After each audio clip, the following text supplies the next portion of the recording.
Welcome to the 35th episode of Proofless, where we dive into the heart of America's unsolved mysteries, cases that linger in the shadows, challenging investigators and leaving communities with questions that reverberate across generations. I'm your host, Anna Berger, and today we're traveling to a historic Georgia city in the late 1970s, where the disappearance of a mother and her two teenage children shattered a community's sense of security and sparked a search that has endured for nearly half a century. We're exploring the 1977 disappearance of Susan Marie Rogers, age 38, her daughter Lisa Marie Rogers, age 16, and her son Michael David Rogers, age 14, from Macon, Georgia, who vanished after a family outing, leaving behind a trail of fragmented clues and a case that remains proofless due to the absence of their bodies and unanswered questions about their fate. This is a story of a devoted family, a fleeting moment that changed everything, and a community's unyielding quest for the truth. So, settle in for an exhaustive journey into a mystery that continues to haunt and compel. Let's set the scene. It's May 1977 in Macon, Georgia, a vibrant city of about 120,000 people in Bibb County, known for its rich musical heritage as the birthplace of legends like Otis Redding and the Allman Brothers Band. Nestled along the Ocmulgee River, Macon is a blend of southern charm and industrial grit, with its antebellum homes, bustling downtown, and cotton warehouses. The Vineville neighborhood, a middle-class enclave of bungalows and oak-lined streets, is a place where families gather for church potlucks, kids bike to school, and neighbors share front porch conversations. The Macon Mall, a modern shopping center on Eisenhower Parkway, is a teen hotspot with its record stores, arcade, and movie theater. Susan Marie Rogers, 38, a single mother, raises her children, Lisa and Michael, in a cozy one-story home on Vineville Avenue. Susan, born July 12, 1938, to a local farming family, is a resilient woman with short brown hair, hazel eyes, and a 5'5" frame. Known for her warm smile, her work as a librarian at the Washington Memorial Library, and her passion for gardening. Lisa, born March 3, 1961, with long blonde hair, blue eyes, and a 5'3" frame, is a junior at Southwest High School, a talented flutist, and an aspiring music teacher who dreams of attending the University of Georgia. Michael, born June 20, 1962, with brown hair, brown eyes, and a lanky 5'7" frame, is a freshman, a baseball player with a knack for history, and hopes to become a museum curator. The Rogers family is a cornerstone of Vineville. Susan, widowed since her husband, David, a truck driver, died in a 1973 accident, raises her children with love and structure, balancing her librarian job with volunteering at the Ocmulgee National Monument, where she leads tours. Lisa, nicknamed Lulu by Michael, is outgoing, often seen practicing her flute in the backyard or writing poetry for the school literary magazine. Michael, reserved but curious, is a pitcher on the school baseball team, collects Civil War artifacts, and spends hours reading history books. The family attends First Presbyterian Church, where Susan teaches Sunday school, and their home is a hub for neighbors, with Lisa's friends playing records by James Taylor and Michael hosting teammates for pizza nights. Susan is protective, enforcing a 9 p.m. curfew, but encourages her children's ambitions.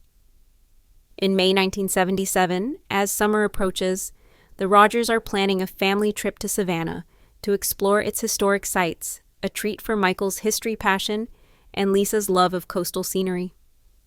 On the evening of May 14, 1977, Macon is warm and humid with temperatures in the high 70s and a gentle breeze from the Ocmulgee River. Susan, Lisa, and Michael plan to attend a free concert at the Macon Coliseum, a community event featuring local bands, followed by dinner at a nearby diner on Riverside Drive. Susan, dressed in a floral blouse, khaki skirt, and sandals, carries her purse with her wallet, keys, and a library book. Lisa, in a blue sundress, white sneakers, and a silver necklace, brings her journal to sketch during the concert. Michael, in a green t-shirt, jeans, and baseball cap, carries a small backpack with his history notebook. They leave home around 5:30 p.m. in Susan's 1974 Chevy Impala. With Susan driving, a neighbor, Mr. Thompson, sees them pulling out of their driveway, waving as they head toward downtown. At 6 p.m., a concert volunteer confirms seeing the trio at the Coliseum enjoying the music near the stage. Around 7:30 p.m., a diner waitress on Riverside Drive serves them fried chicken and milkshakes, noting they seem cheerful. A final witness, a parking lot attendant, reports seeing 3 people resembling the Rogers near the diner's lot at 8:15 p.m., standing by a dark blue pickup truck with a man described as 40 to 50 years old, 5'10", with short graying hair, a mustache, and a denim jacket. But dim lighting obscures details. This is the last confirmed sighting of Susan, Lisa, and Michael Rogers. When the family doesn't return by 10 p.m., Susan's brother, Robert, who lives in Warner Robins, calls friends in the Coliseum, finding no trace. At 11 p.m., Robert reports them missing to the Macon Police Department, MPD.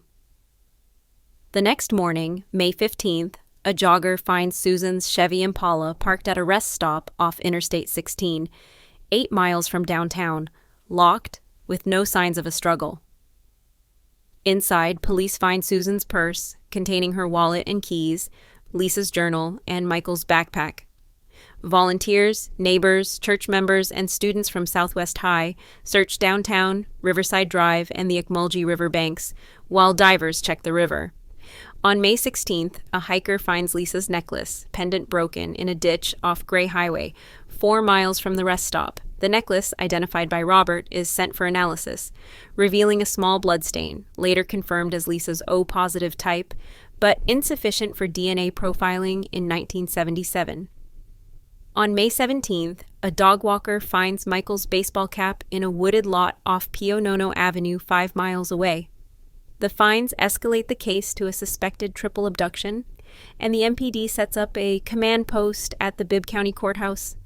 The investigation zeroes in on the family's last movements. The waitress's 7:30 p.m. sighting confirms they left the diner, likely heading to their car.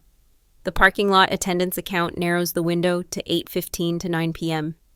The man in the denim jacket becomes a focal point, with a sketch released depicting a rugged man with glasses. A second witness, a gas station clerk near Gray Highway, reports seeing a woman resembling Susan around 8:30 p.m., standing near a blue pickup truck with a man matching the description, but no license plate was noted. A third witness, a trucker, saw a boy resembling Michael near Pio Nono Avenue at 9 p.m., walking with a man, but the sighting is unconfirmed due to distance. The MPD interviews concert staff and diner patrons, finding no conflicts. Robert provides photos, Susan at the library, Lisa with her flute, Michael in his baseball uniform, offering a $5,000 reward, later raised to $100,000 with donations from the library and local businesses. The case grips Macon, dominating the Macon Telegraph and WMAZ-TV. The Rogers extended family appears on Good Morning America and The Merv Griffin Show, sparking national coverage on ABC Nightly News. Tips flood in. A motel clerk reports seeing a family in Dublin, Georgia. A fisherman claims a sighting in Savannah. None are verified. The FBI joins, given the possibility of interstate kidnapping along I-16, setting up a task force with the MPD. They analyze a partial tire track near the necklace, matching a common Goodyear tread, but it's inconclusive. Cadaver dogs alert to a scent in the Pio Nono Avenue lot, but digging uncovers only debris. The investigation targets local men with criminal histories: a drifter, William Bill Henry Carter, 46, a former warehouse worker with a 1974 arrest for assault, becomes a suspect. Carter, matching the denim jacket man's description, was seen near Riverside Drive that night. Questioned on May 20th, he claims he was at a bar in Forsyth, but his alibi lacks witnesses. A search of his trailer finds a knife, a map of Bibb County, and a pair of muddy boots, but no link to the Rogers. He fails a polygraph, citing stress, but is released. Another suspect, James Jimmy Lee Thompson, 39, a truck driver, was spotted near Gray Highway. Thompson, with a 1975 arrest for theft, drives a blue Ford pickup, but a search finds no evidence, and his alibi, hauling freight, is verified. A third lead points to a transient Robert Bobby Earl Davis, known for loitering near the Macon Mall. Davis, seen on Eisenhower Parkway, provides no clear alibi but is released. Theories about the family's fate multiply, each shrouded in uncertainty. The primary hypothesis is that they were abducted from the rest stop, possibly assaulted and killed. The necklace, cap, and bloodstain suggest a struggle, with their bodies hidden, perhaps in the Ocmulgee River, a landfill, or the Oconee National Forest 40 miles away. A 1978 search of a Bibb County dump, prompted by a tip about suspicious bags, yields nothing. Another theory posits a targeted attack by someone who knew their routine, possibly a library patron or theater acquaintance. Susan's visibility as a librarian made her recognizable, but no suspects emerged from her circles. A third theory, fueled by Macon's role as a transportation hub, suggests a trafficking ring, given reports of missing persons in Georgia. A 1977 FBI report notes trafficking activity in Atlanta, but no evidence links the Rogers. A fourth theory speculates they fled due to personal issues, but Susan's stable job and the family's close ties dismiss this. A fringe hypothesis, raised in a 1980 Macon Telegraph article, suggests a connection to a cult, citing rumors of occult activity in rural Georgia, but investigators find no evidence. The Rogers extended family becomes relentless advocates. Robert, joined by Susan's sister Ellen, coordinates searches, canvassing I-16 rest stops in rural areas. They distribute flyers at the Macon Mall and Central City Park, appearing on Unsolved Mysteries and America's Most Wanted, sharing Susan's gardening journals, Lisa's flute sheet music, and Michael's baseball cards, offering a $150,000 reward by 1980. In 1978, they found the Rogers Family Foundation, supporting missing persons cases and school safety programs. The emotional toll is profound. Robert battles depression. Ellen keeps the Rogers home intact with their belongings, and their cousins struggle with loss. Annual vigils at First Presbyterian Church draw hundreds, lighting candles for Susan, Lisa, and Michael. The investigation sees renewed efforts over the decades. In 1985, Detective Sarah Mitchell reopens the case, re-interviewing Carter, Thompson, and Davis. Carter, now in jail for a 1982 robbery, denies involvement but fails another polygraph. A 1990 tip leads to a search of the Ocmulgee River after a boater reports a submerged bag, but divers find debris. In 2000, the MPD uses DNA technology to retest the necklace's bloodstain, confirming Lisa's type but yielding no new profiles. The Cold Case Unit, formed in 1995, links the case to other missing persons in Georgia, including a 1976 case in Warner Robins and a 1978 case in Augusta, suggesting a possible serial predator. The investigation explores the theory of a regional killer operating along I-16, analyzing patterns of abductions in the Southeast. Detailed interviews with diner staff reveal inconsistencies in timelines, prompting a 2005 re-canvass of Riverside Drive businesses, but no new leads emerge. In 2010, a retired FBI profiler suggests the crime mirrors the modus operandi of serial offenders active in the 1970s, such as the Zodiac Killer's suspected Southern travels, though no direct link is established. The case's psychological dimensions add complexity. Criminologists consulted by the MPD suggest the perpetrator may have been a charismatic predator, using familiarity to lure the family, as the parking lot attendant's account implies a non-threatening interaction. The lack of forced entry in the car suggests trust or coercion. The accomplice theory, though unproven, aligns with patterns in 1970s abductions, where groups exploited transient heavy areas like Macon's highways. The MPD profiles potential suspects, focusing on men with histories of predatory behavior, but the absence of forensic evidence hampers progress. A 2015 psychological analysis posits the perpetrator may have targeted families to maximize control, a rare but documented trait in serial offenders. The case reshapes Macon's social and legal landscape. The Macon Coliseum and River Market install security cameras, a rarity for 1970s venues. Southwest High School mandates safety escorts and curfews, reflecting a broader shift in Georgia's approach to child safety. The Rogers Foundation supports 30 missing persons cases by 2025, funding searches, advocacy, and scholarships in the family's names for library science, music, and history students. Robert testifies before Georgia's legislature in 1979, advocating for a state missing persons database enacted in 1982, one of the South's earliest. The case influences national policy, contributing to the 1982 Missing Children Act and the 1990 National Child Search Assistance Act. Community groups establish neighborhood watches, and parents form safety committees reflecting a cultural shift toward heightened vigilance in the post-1970s era. Media coverage plays a pivotal role. Local outlets like the Macon Telegraph published daily updates in 1977 with editorials calling for better policing and rural patrols. National programs like 48 Hours, 2005, Dateline NBC, 2012, and The Vanished Podcast, 2018, revisit the case, keeping it in the public eye. The podcast, with 10 million downloads by 2025, explores the psychological impact on Macon, noting how the case fueled urban legends about family abductions and heightened parental fears. Online, Reddit's RR Unsolved Mysteries and X posts debate theories, with users analyzing the serial killer hypothesis and comparing the case to other Georgia disappearances, such as the 1976 Atlanta child murders, though no direct links are confirmed.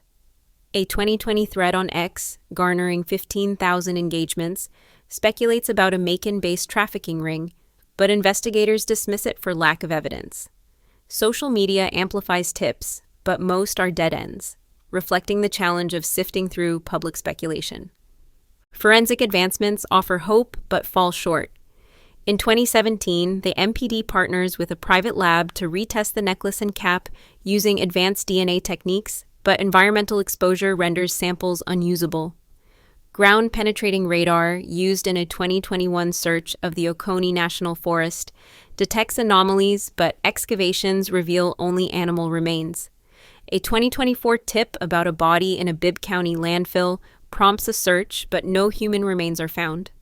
The MPD's cold case unit, under Detective Laura Evans, continues to pursue leads, collaborating with the FBI's behavioral analysis unit to refine suspect profiles. Evans's 2024 report notes the case's complexity, citing the lack of bodies, Macon's transient population, and the 1970s limited forensic capabilities as barriers. The 1970s context adds layers to the investigation's challenges. Macon's growth as a music and transportation hub attracted drifters, complicating suspect tracking. The era's pre-DNA forensic limitations relied heavily on witness accounts, which faded over time. Socioeconomic dynamics in Macon shaped the case's early handling. Vineville's middle-class status drew intense media focus, but some critics, in a 2020 Macon Telegraph op-ed, argued similar cases in underserved areas received less attention. The Vanished Podcast explores the psychological impact on Macon, noting how the case fueled distrust in public spaces and reshaped community interactions. The Rogers relatives remain steadfast. Ellen organizes annual searches, combing rural Georgia with volunteers. Robert, now in his 70s, maintains a scrapbook of the family's photos, Susan's gardening journals, Lisa's poems, and Michael's baseball cards. The foundation funds scholarships and safety programs, supporting Macon's youth. Community support remains strong, with Macon's Cherry Blossom Festival dedicating a float to the Rogers since 1978. A 2025 vigil at First Presbyterian Church draws 700 attendees, reflecting the case's enduring grip. The proofless nature lies in the unknowns. Who took Susan, Lisa, and Michael? Was it a lone predator, a group, or a trafficking ring? Are there bodies in the river, forest, or beyond? Robert tells the Macon Telegraph in 2025, "Our family is out there waiting for us." The relatives keep Susan's books, Lisa's flute, and Michael's artifacts, a testament to a truth still elusive. That's all for the 35th episode of Proofless. The Rogers family's disappearance is a tragedy that shook a music city and reshaped community safety. If you have information, contact the Macon Police Department or visit rogersfamilyfoundation.org. Share your thoughts on our website or social media, and join us next time for another journey into the unknown. Until then, keep searching for answers.